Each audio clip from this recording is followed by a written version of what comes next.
What's good, everybody on YouTube? This is your boy Akil McLeod, and I'm a full-time eBay and Poshmark seller. And in today's video, I want to discuss 5 things that I think Poshmark needs to improve upon in 2019 in order to continue their growth. So if you guys are interested in these kind of videos, go ahead and smash that like button and subscribe to the channel for more videos.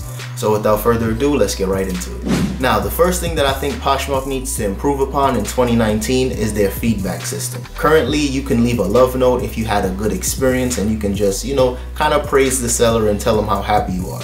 But I also think that they need to open up their feedback system a little more, similar to how eBay does it. That way you can leave negative feedback if you had a bad experience, or if you just wanted to leave an actual comment, whether that means that there was something wrong with your packaging, your handling time, just more detailed feedback in order for potential buyers to kind of know what they're getting themselves into. Because if you guys didn't already know, I've had 2 bad buying experiences on Poshmark, and I made a video on both of them. So I think making a better feedback system would help just get rid of some of these shady sellers and the ones that's continuously trying to get over on other people.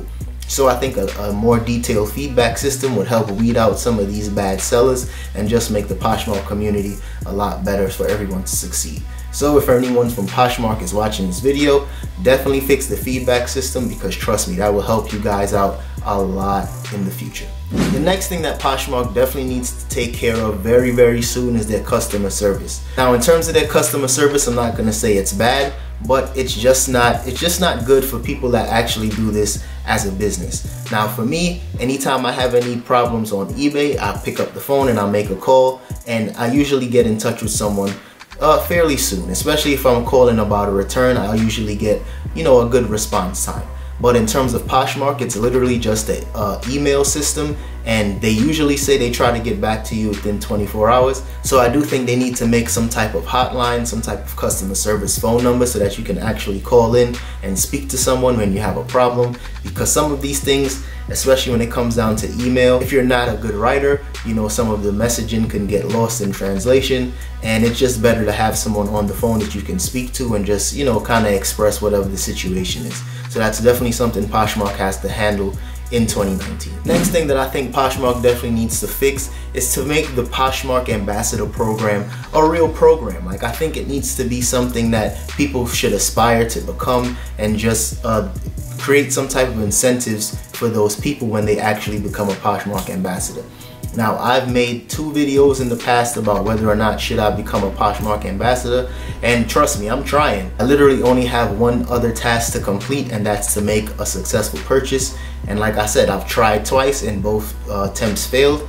But I do think the Poshmark Ambassador program has potential. I think they could possibly offer discounts to PoshFest, or they can offer a lesser amount of fees when it comes to selling fees. Like, there's so much things that they can possibly do to make the Poshmark Ambassador program really meaningful and make somebody really aspire to become one. But as of right now, a lot of the feedback that I've been getting from you guys is that once you become a Poshmark Ambassador, you get a bunch of followers, and that's basically it.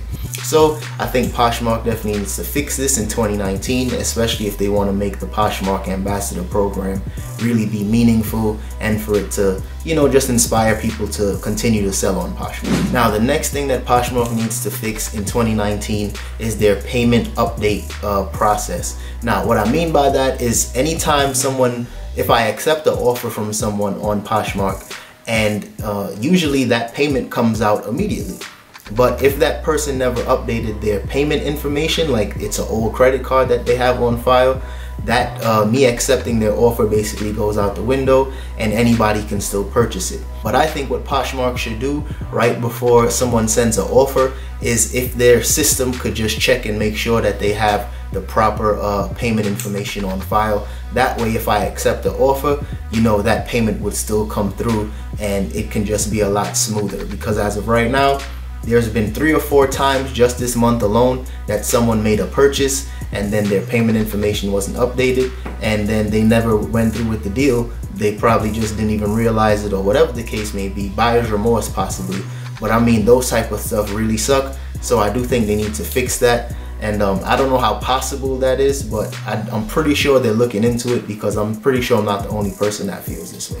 And last but certainly not least, the last thing that I think Poshmark needs to fix is the fact that somebody can order something and the seller has like 7 days to ship it out. I think that's ridiculous. I think that's a very, very long time to deal with waiting for a package.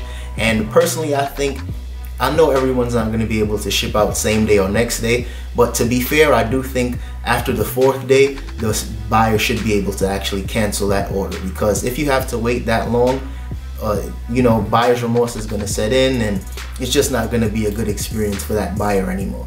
So I do think that they should change that amount of time from 7 days to 4 days, just to make sellers more, you know, encouraged to actually ship out their items in a timely fashion, and just to actually appease the buyers so that they know they'll be getting their item soon, and if they don't get it soon, they can cancel it. So as you guys can see, I definitely don't have a huge list of improvements for Poshmark. I think they've came along at the right time, and they've made a lot of huge strides, you know, fairly quickly. I think they're still a relatively new company, and they're really doing well, and I think they've learned a lot from Amazon and eBay, and they basically just improved upon a lot of the things that eBay was lacking, and I think that's why they're so successful right now. But of course, there's always still room for improvement, so hopefully they address some of these things that I discussed in today's video.